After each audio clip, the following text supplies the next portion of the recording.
Voilà, bonjour chers téléspectateurs et téléspectatrices, internautes, nous sommes encore là.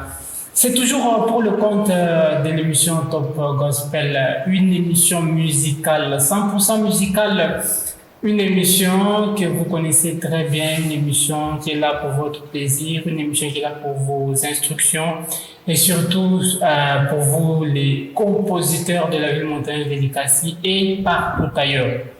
Nous recevons pour vous un homme bien, c'est lui l'apôtre Paul Mamboué, à qui nous disons bonjour.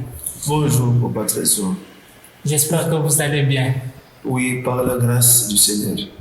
Ok, nous sommes là pour un peu écouter votre sagesse ou écouter ce que Dieu vous a révélé par rapport à la musique que nous appelons gospel, ou soit musique chrétienne ou religieuse, ou la musique dans l'église. Je ne sais pas, vous pouvez nous dire qu'est-ce que Dieu vous a révélé par rapport à ça. Bon, j'ai dit d'abord merci, c'est la première fois que je passe sur cette chaîne de télé. Ok.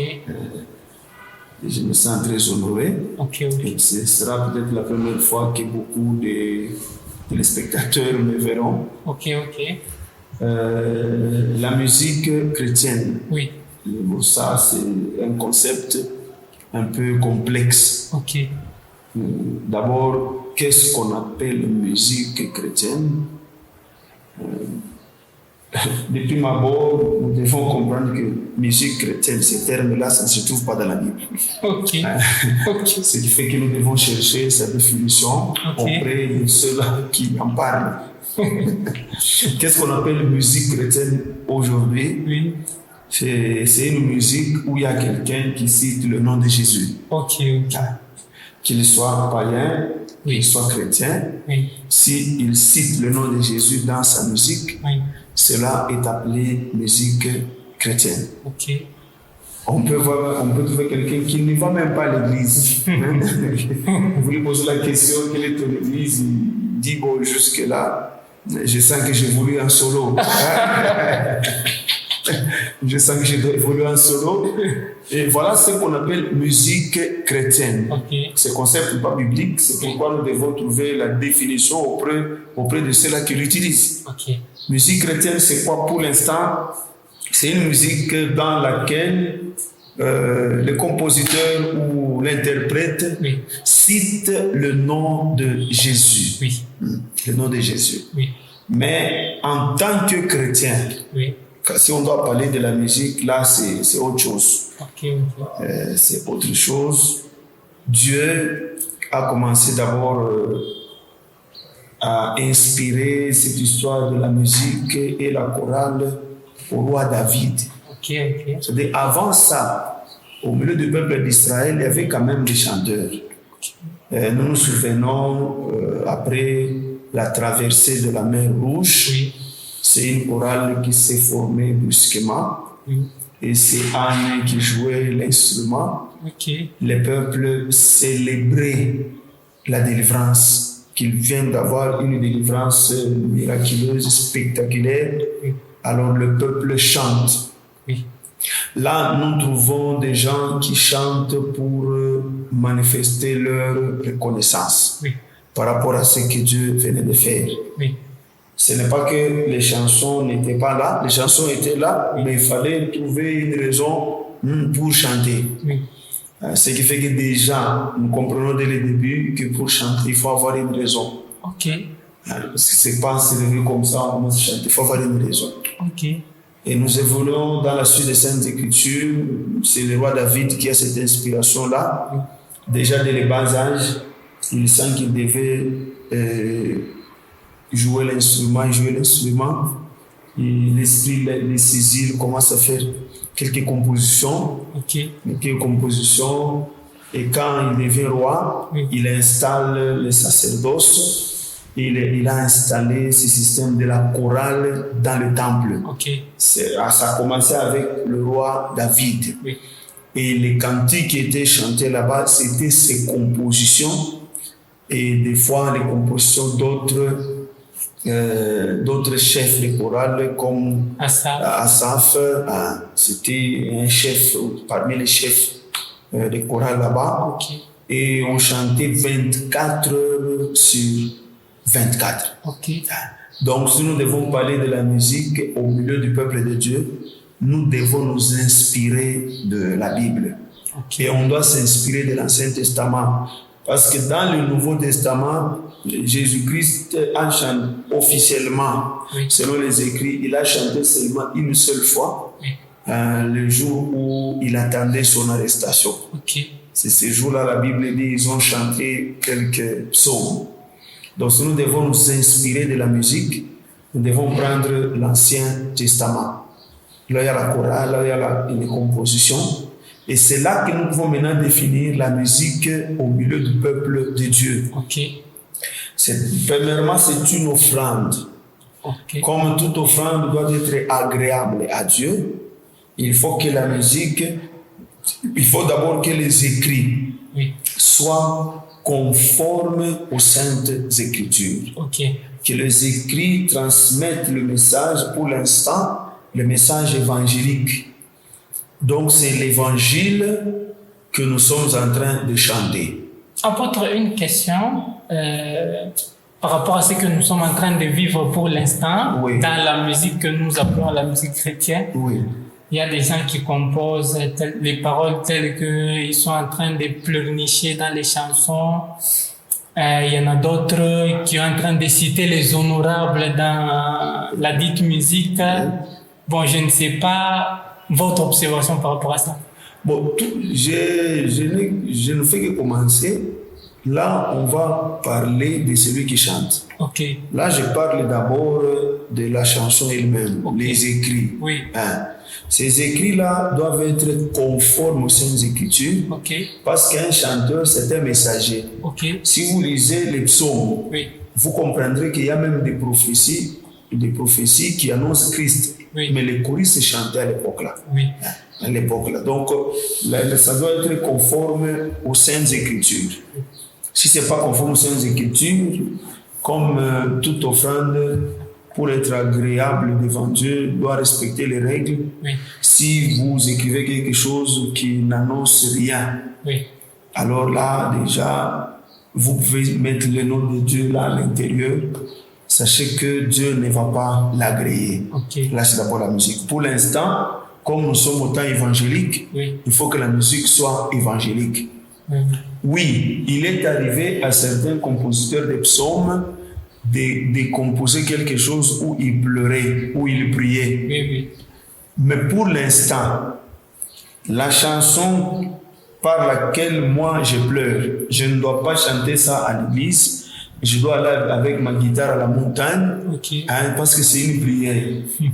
Je suis le seul concerné. Okay. Ce n'est pas tout le monde qui pleure. Oui. Si je suis devant l'assemblée, je dois faire les choses comme annonçant les oracles. Okay. Je dois parler de quelque chose qui concerne tout le monde. Oui. Là, je suis un messager. Okay. Je ne peux pas passer devant, je prends ma guitare, je commence à chanter. Je chante devant et ils feront quoi pour moi? Comme c'est un cantique prière.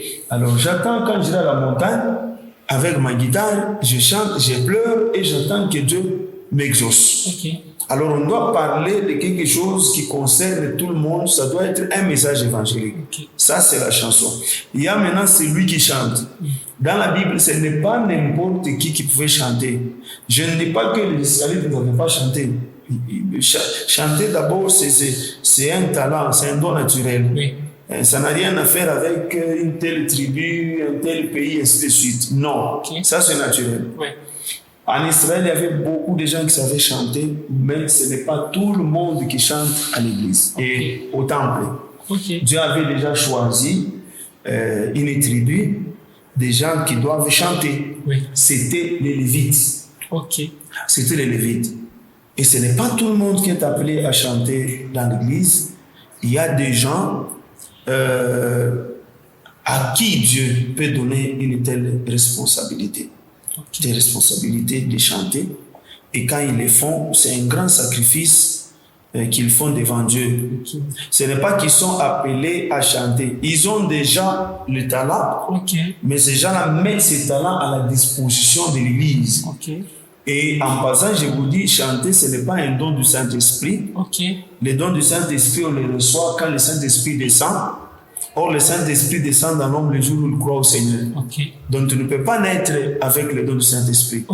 Et comme il y a des gens qui naissent avec les talents, donc ça ne vient pas du Saint-Esprit, c'est un talent naturel.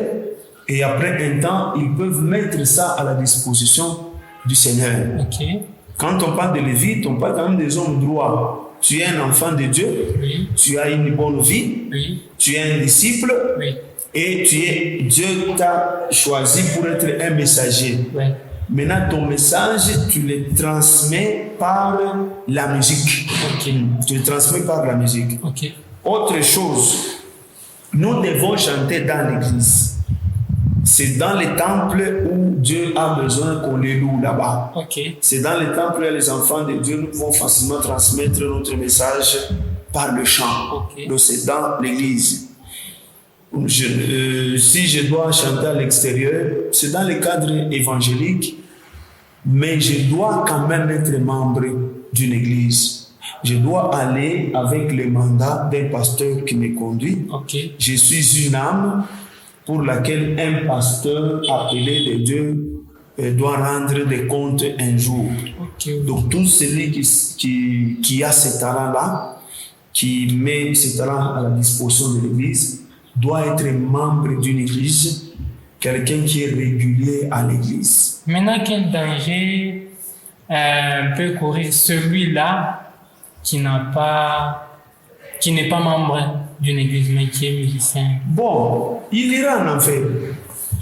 Il ira en enfer parce qu'il n'est pas là seulement pour chanter. Il est là aussi pour nourrir sa foi. Mais du matin au soir, il ne fait que composer et faire la répétition. Mais sa foi doit être nourrie pour hériter le ciel. Si sa foi n'est pas nourrie, facilement, si les sons de la trompette sonnent, il ira en enfer. Donc en dehors de chanter, il doit aussi s'occuper de sa foi. De sa foi. Ça, c'est une règle générale. Tout celui qui est au service de Dieu doit s'occuper de sa foi. Moi, je suis apôtre. Je dois aussi veiller sur ma propre foi. Je dois nourrir ma foi. Parce que je ne veux pas qu'après avoir prêché aux autres, comme Paul a dit, que je sois moi-même disqualifié. Et voilà un mot sur la musique, un mot sur le chant dans l'église. Encore une autre question, apôtre. J'aimerais que vous puissiez nous expliquer un peu les conditions d'inspiration. C'est lui qui compose. Il doit être dans quelles conditions pour mieux composer la musique? Bon. Comme je vous ai dit, composer, c'est un talent. Ce n'est pas une affaire qui vient dans l'homme quand il reçoit le Saint-Esprit. Non, c'est un talent. Il y a ceux-là qui ont seulement le talent de chanter. Et il y a d'autres qui ont le talent de composer. Maintenant, aujourd'hui, tout celui qui a une belle voix veut quand même composer. Veut composer. Or, il y a des gens qui ont ces talents-là. Eux, ils peuvent composer, mais ils ne chantent pas. Il y a d'autres qui peuvent et composer et chanter. Mais ils ne sont pas nombreux. Parce que même la composition, ça a des règles. Si vous voyez comment les psaumes étaient écrits, vous comprendrez qu'il y a quand même quelques règles à respecter. Par exemple, ça c'est tout un cours. Un exemple. Ça c'est tout un cours. Les gens qui ont fait quand même des études en français, qui ont appris le français, vous verrez, vous entendrez analyser les psaumes comme des cantiques qui respectent quelques règles de la poésie. Quelques règles de la poésie. Donc, quand tu parles, même en parlant, ça doit être quand même agréable. Tu ne peux pas raconter n'importe quoi. Quelqu'un peut t'entendre, il s'ennuie. Il y a quand même quelques règles à respecter pour que quand on t'écoute, on sent qu'il y a quand même quelque chose d'ordonné. Donc tu dois toucher par-ci par-là. C'est comme prêcher. On ne sait pas, on ne bricole pas. Donc, on est là, tu parles d'une manière structurée. Et le Saint-Esprit aussi peut structurer les choses. Donc, il y a quand même quelques règles à respecter. Celui qui a cet appel-là, quand il écrit, vous sentez que c'est un peu différent. Mais ils ne sont pas nombreux. Selon mes analyses, moi je suis un chanteur, je ne suis pas un compositeur. Selon mes analyses, beaucoup de cantiques qu'on appelle chrétiens, ceux qui composent là ne sont pas des compositeurs. C'est ça votre conclusion. Il y a beaucoup de bricolage.